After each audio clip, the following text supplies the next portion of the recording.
এখন বাজে মোটামুটি আড়াইটা বেজে গিয়েছে। এখনো কিন্তু ঠাকুর পুজোর পয়সা দিই পুজো করাতে। আমাদের সব রেডি আছে, আমি সব রেডি করে নিয়েছি। ও রেডি করতে পারবে না। ও ওই ওই আসলে ওই দোকান করে তো, পার্লারের কাজ করে তো, ওর পক্ষে সম্ভব না।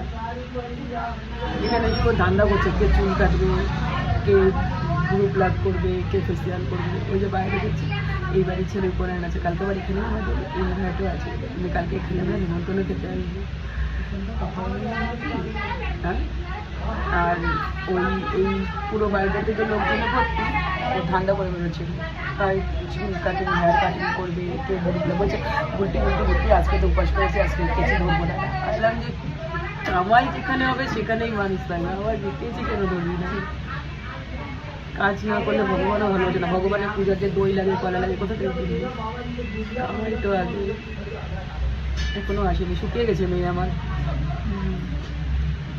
মুখটা শুকনো লাগছে। এই গরমের মধ্যে শাড়ি পরে এসেছে, ওই বুঝছে কি গরম লাগছে।